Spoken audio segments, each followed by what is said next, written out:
Welcome, my peeps, my peoples. Please like, comment, subscribe, share the video. It'll be greatly appreciated from the bottom of my heart, my peeps, my peoples. So let's talk about Southern Charm Season 5, Episode 3. So we learned that Catherine and, Thomas hooked up in New York after the reunion. So, he was talking all that crap about her. She was no good and she was this and she was that. But she was good enough to get that nookie cookie. I was like, yo. And then he was supposed to be with Ashley at the same damn time. Okay, I'm reloaded. Then we got Craig talking about he wish he was gay or come back gay or whatever. And I was like, damn, are you trying to tell us something, Craig? What's really going on? And we got Patricia. She's still keeping up her vendetta against Catherine, and she didn't invite her to the baby shower. I was like, whoa, that's how we do it? That's how we do it, Patricia? There ain't no forgiveness? I was like, damn. We see Austin still unemployed and partying and chilling, and he ain't worried about a goddamn thing. And we see Naomi might end up like Catherine, because it seems like she's in a lot of altercations, and she was sticking out her neck for Liz, and Liz is still rolling around with JD. So now she feels like, damn, maybe I shouldn't have said something. Maybe I shouldn't. It's very hard to get inside people's relationships and make judgments and, say things or whatever, because sometimes they might get back together, they might have a bond, and then basically you'll be on the outs and you lose your friend because you actually stood up for your friend. So sometimes it's not really a good idea to get in your friend's relationship and to confront the guy, because you never know if your friend's going to go back with him and then now you're on the outs. If someone's being abused and beaten and verbally abused and things like that, you got to get involved or try your best to help them. But I was like, damn. So I was like, yo, this is real crazy. And then we see Ashley. Ashley wants a baby. She wants to get married. She wants, Thomas. She wants to take Catherine's spot. And basically she feels that Catherine ain't nothing but a baby mama. And she don't really got no family. And she's going to be the one that's going to tie down Thomas and get married. Okay, we'll see. But Thomas is like, yo, you going to be on that plan B, baby. So anyways, let's get started. So anyways, we got Shep. He's cleaning his house. We got Thomas and Ashley, waking up in the morning. He's in his bedroom. They done had sex all night. And he's rubbing it and trying to show it into everybody's face. It's kind of disgusting. So Thomas gets up and he makes breakfast, and he said make sure, he likes to cook his guests breakfast, and, he'll put the Plan B pill in that breakfast because he ain't trying to get nobody pregnant again. And, him and Ashley are singing to each other. She's talking about, I want to have a baby. I want to be married. I want to have a family. So it's like she's singing like the words of a song or whatever. I'm like, damn. And so we get Pat. She calls, Cameron to tell Cameron that she's still on the baby shower. And Cameron was like, I'll do the invitation. She was like, no, I'll do the invitation. So that means Catherine is not invited, point blank, period. And that's how it's going to be. And nobody has no say in it because Patricia is Patricia. Too bad she didn't talk about who she was going to marry. Where's her fiance at? We want to see her fiance, Pat. So anyways, it's like she don't have no forgiveness. Cameron was like, so the redhead is not invited. And I was like, damn. So we see Catherine. She's with her two kids. She's with her kids, and they're playing, not playing, but she's being mommy to her kids or whatever. And she's coming a long way. And she's talking about, rehab and how rehab helped her and everything like that, where she realized what she wants and how she changed. And she's going to make a better life for her and her kids. And she has her own apartment, and she tries to spend as much time she can with her kids because she doesn't get that much time. And on top of that, she's planning on going for joint custody. So she's trying to just stay real, get the shit together, and be the wonderful mother that she wants to be. And now that she's getting help, she's seeking help, and she's in her zen. So it seems like it's going to work out in that situation. But right now, Catherine feels like she's in the right place. But you know what? Her worrying about Thomas and Ashley is the wrong place to worry about. Thomas just wants these two women fighting over him. And he's going to end up breaking Ashley's heart because Ashley is nothing but a pawn to him. And she's thinking that this man really loves her. She done moved from California. He put her up in an apartment. He's taking care of her. And she's living that good life. Just like he swept Catherine off her feet. He's sweeping Ashley off of her feet. But he's probably not going to get Ashley what she wants. So anyways, moving on. So Thomas and Ashley is back, talking to each other. And basically Thomas was like, yo, did you ever have a pregnancy scan? She was like, yeah, I thought I was pregnant at that time. We was at the party. And I went to the bathroom and I was bleeding or whatever. But I knew I wasn't pregnant. But I was kind of nervous. And so that's what Thomas was like, you took that Plan B pill? You took that Plan B or whatever? So Thomas wants to make sure that she is on birth control pills and whatever, because he's talking about he can get her pregnant, that he got that good sperm. Thomas, you haven't got nobody pregnant in in years. You just finally got Catherine pregnant. So what happened all them other years? Now Thomas think he got the ill killer sperm that he can get her pregnant. And so now we learn that, Ashley, she has a tracker on her phone to tell her when she's ovulating. So that's probably the times that she wants to have sex with Thomas. She's trying to get pregnant. Thomas knows this. Thomas knows what this woman wants and what this woman needs. But I don't think Thomas is not able to give that to her because he can't even give it to Catherine. He can't see himself being a decent, dignified, husband at all, point blank, period. He likes the way it is. He likes his freedom. He got his nannies. He's all good with the situation. But we see, Ashley's desperate for a baby. She's desperate to get married with Thomas. Too bad she couldn't pick somebody else. Why she picked Thomas? Why would she want to get in the mix of Thomas and his crazy relationship going back and forth with Catherine? I wonder if now when she sees this show at the reunion, she's going to know that Thomas done hooked up with Catherine the last reunion. So it is what it is. Thomas is enjoying every bit of this, and basically it is what it is. So she's checking her fertility, making sure she's fertile because she wants a baby, because you know what, she can't really compete with Catherine because Catherine got his 2 kids, and so she wants to be able to compete with a baby, and it seems like she should move on.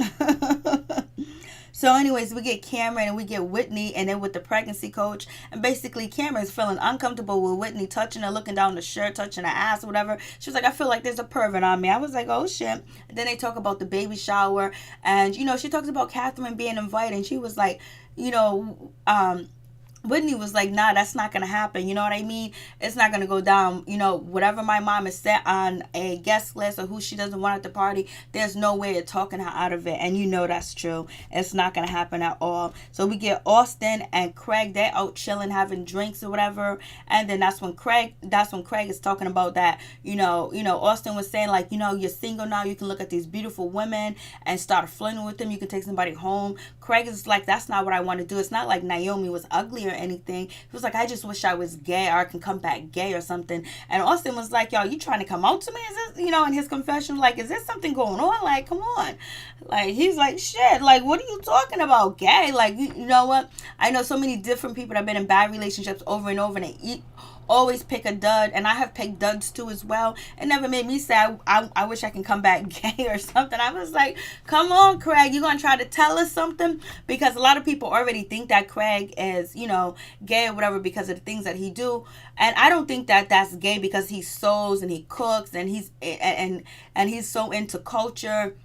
Because damn, I need somebody to sew me something together, put me something together, do me some pillows, do me some sheets, do me a comforter. If I had a man that sew, I'll be happy. Shit.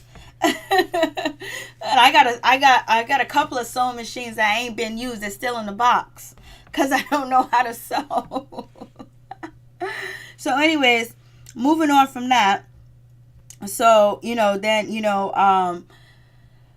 Austin is like, okay. Austin always looked like he's drunk. Craig looks like he's a druggie now. Craig is not taking care of his looks. Craig was like the most youngest, gorgeous guy on the show, and he had his outfits, his things together. It's just like now he's just so laid back. He's like, he's not putting on that air. It's not like he's taking care of his looks like he used to, because he was really vain with his looks and make sure his hair was perfect, everything was perfect before he left the house. It seems like that shit done changed. Now I wonder if Craig is actually kind of depressed because he does miss Naomi, and he does love Naomi, and he doesn't really want to start over. And that's what a lot of people, some people just don't want to start over again, but he's young enough to move on.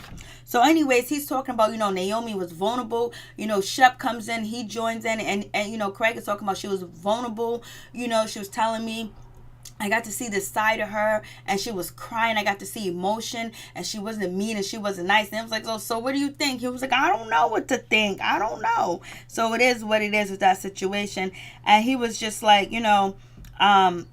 he felt really good to see Naomi like that, to show her feelings and her concerns, and he felt good about it. So it is what it is.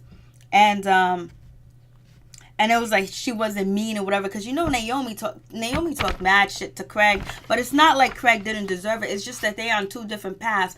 Naomi was taught a way to live and a way to do things, and this is how you conquer things, and she's following that straight path. And Craig was taught the same thing too, but he's in his own world. Like, he likes to do X, Y, and Z. You know what I'm saying? Like, he likes to sew, he likes to garden, he likes to take care of pets, and then he flipping houses and he's buying property, but he's not focusing on the law degree where everyone thinks he should focus on, because that's probably where he's going to make the most money from. But Craig doesn't see Craig in court.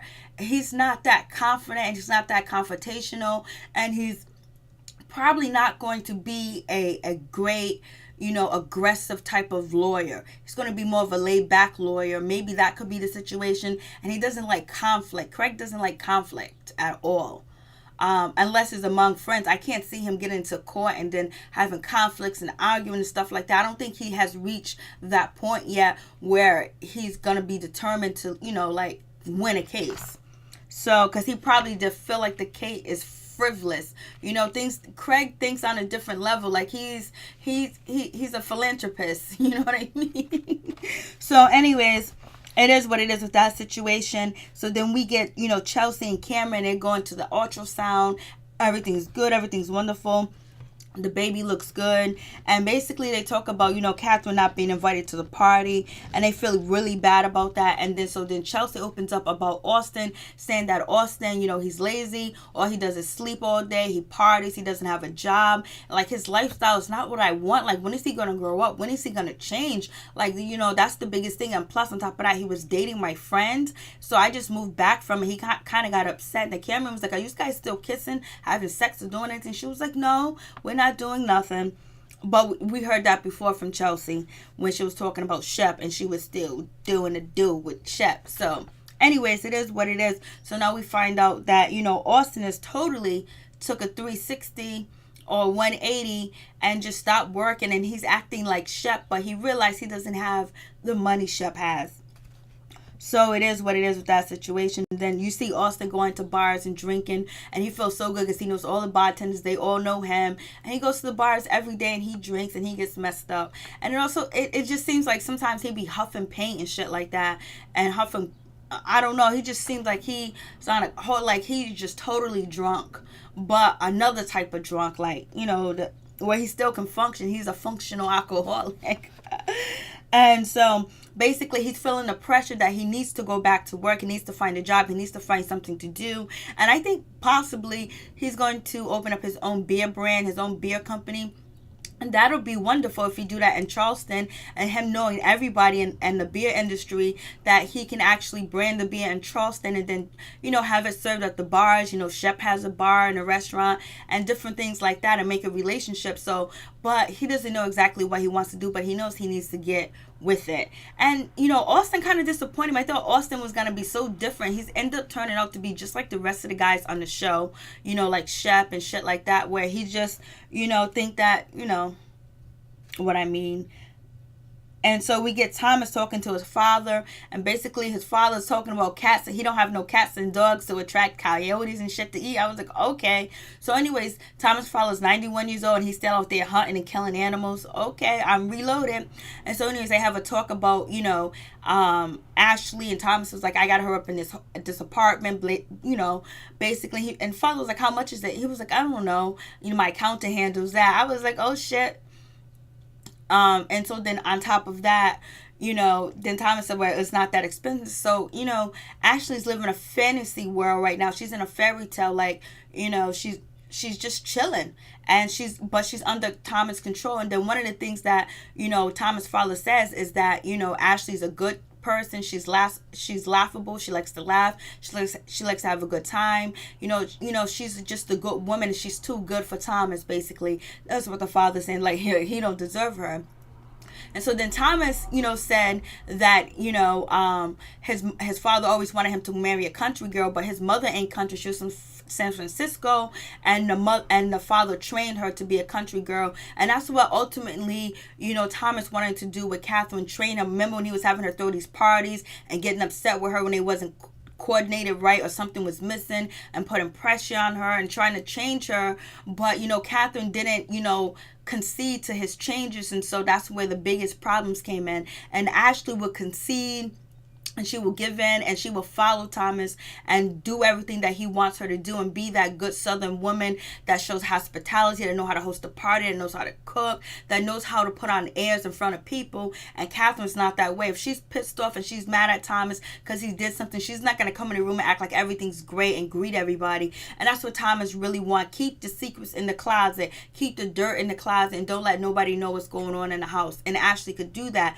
So Thomas ultimately wanted to train, Catherine, but he wasn't able to. But so now he wants to get his father's handbook and started training these women. So I guess he feels like at this time and point, Catherine's untrainable, because so now he's going to try to torture her with these other women and taking the kids away from her, because he has the power to do that. Even though she was, addicted to drugs and alcohol, and she did go to rehab, but Thomas always had the upper hand because they had more money, and he used to be the governor of Charleston, so he knows judges, lawyers. His father do too as well, and business people. So he can make himself look better when we know Thomas does all the nasty, dirty shit. So it is what it is with that situation. And so then we got, I was just like, damn, like he wants to train. He wants to train her. So anyways, we get on to, Catherine. She meets up with Craig. Craig is sewing, making pillows and shit like that, with, before he met her with Catherine. And so she comes in, and basically they're having a conversation. And Craig is asking her, how do you feel about, Ashley? I think Ashley's a nice person. And she was like, no, I don't think she's a nice person. I think she's using Thomas, and I feel bad for him. Don't feel bad for him, Catherine. He duped you out of your kids. He had all other women raising your kids while you wasn't able to raise your kids, because you hear Catherine say that, her saint was taken away from her when he was 6 months years old. So basically, and, Thomas knows what he's doing. He's a grown-ass man. He's an older-ass man. So he knows what he's doing. And basically, I don't think Catherine should be worried about how Thomas is doing or getting played with Ashley. She just needs to worry about staying clean and getting joint custody of them kids. And that's the fact. And then she lets us know that she slept with, Thomas or whatever. And she regrets it, kind of. No, she don't. Because she still loves Thomas. He still loves her. But they're on two different pages. And Thomas is not going to change. He wants Catherine to change. And Catherine's not willing to change right now to be, Thomas' puppet. But maybe sooner or later she might, conform to what he wants. I don't know if she will or not. I don't know if he would just accept Catherine the way she is, because that's the problem. He always wants to change her, but it was okay at first, running around town with this little hot redhead and doing this and doing that. And Thomas and Ashley are totally disgusting, having sex at Shep's house in the bathroom. That's nasty, low down. And he made her look like a tramp. He made her look, worthless. He made her look cheap. He made her look like a whore. He made Ashley look damn right dirty, because he shouldn't have did that to her. And she, she's gonna conform and do whatever Thomas tells her to do, because he's taking care of her and she's living in his house. So whenever he wants sex, she's gonna give it to him, anytime, at any place. That was totally uncalled for and embarrassing on her part, even though she don't know it, because the people of Charlestown that are looking at this show and see that she had sex and Shep's bathroom, when we know it was dirty too as well, they're gonna be like, they're trash. And they all know Thomas, do coke and run the streets and shit like that in the past. Allegedly, I don't know if he still does. So it is what it is. So basically, I was just like, damn, so it's crazy. So anyways, we got, we meet Cameron's best friend, or whatever, her gay best friend. She invites him to the baby shower. Now we're at the baby shower. Everybody's at the baby shower except for Catherine. Everyone does look nice. What's his name looked nice. Austin looked nice. Everybody looked nice. Like the nicest dress I saw was, Ashley and, Naomi. So everyone's there. Naomi's feeling uncomfortable because, Craig's there. And, Chelsea's feeling all right with, Austin being there. So, it's cool. And even, Whitney outfit was nice. It looked nice as well. Patricia looked nice. everyone really looked nice. You know what I mean? So basically, the party was nice. The food, the setup, everything was gorgeous. It looked nice. You know, Craig wastes a drink on the floor, and everybody's looking at him like, oh my God, he's just so embarrassing. And just looking down upon him. And that's the thing. They look down upon Craig, and they look down upon Catherine because they don't have the Charlestown connections or the money or whatever. But I know a long time ago it says that, you know, Thomas was like, one of the things he likes about Catherine because her family has deep roots in Charlestown. So I don't know.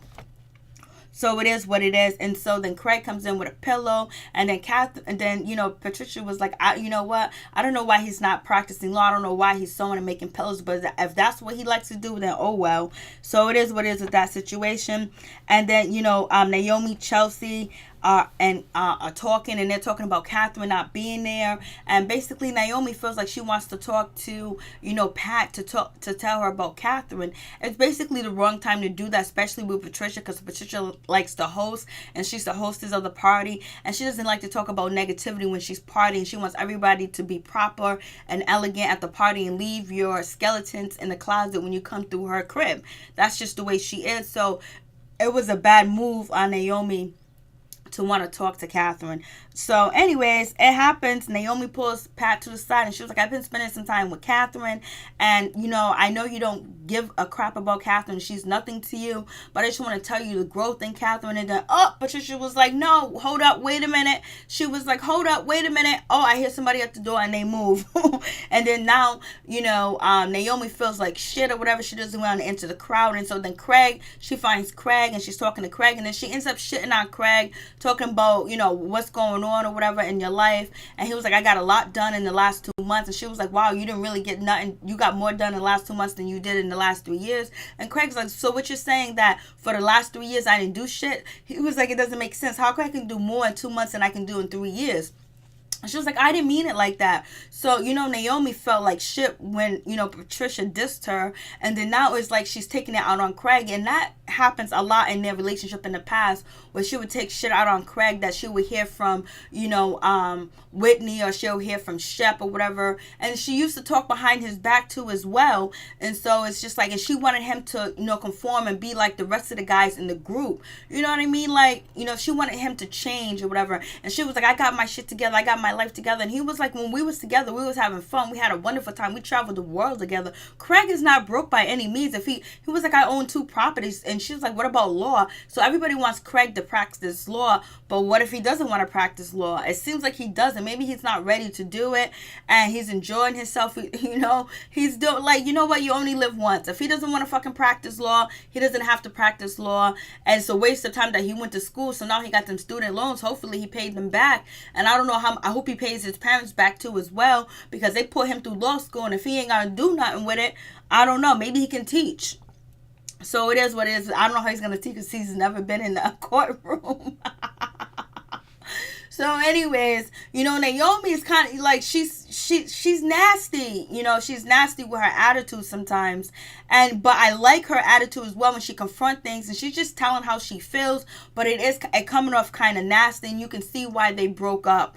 And, you know, Craig is on a whole different page. He's more laid back, and she's on that, let's stay that straight path. And she's like, I got my shit together. I got my life together. I'm doing this. I'm doing that. Basically shitting on him, especially when she does love him. She has to accept Craig for who he is and support him and say things to him that would be encouraging and, you know, nip him to the side. That's the type of woman Craig kind of needs. He doesn't need someone that is so boisterous on him, because he doesn't like authority. And she's coming off like an authority figure to Craig, and that's the problem. So anyways, they have their little argument, and it is what it is. But in the meantime, in between time, everybody's on the other side, you know, with Patricia, with, you know, Cameron, Shep, you know, Thomas, and, you know, Chelsea, whatever. They cracking on Craig's gift because it falls apart, and he messes up on it. So basically it's like, you know what, you need to practice law because your sewing is shitty. Cameron's just laughing, so it is funny or whatever. So It is what it is with that situation.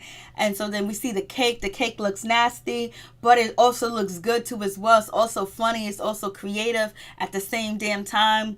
And so anyways, we get Liz. Liz come through the crib and she's with JD, and Naomi is pissed. She's upset. She pulls she pulls, Shep, and she pulls Whitney to the side. She was like, what the fuck is she doing here with him? Why is she here with him? I can't believe this. Like, you just gotta mind your business. Like, you stuck your neck out for her, and now you see that she's with him. But Shep said the most important thing to her: people put on appearances. This is Charlestown. Just like Craig, just like everybody else in that room put on appearances. You're not gonna see what they're going through. They're not gonna wear their problems on their shoulders. They hide their skeletons in the closet.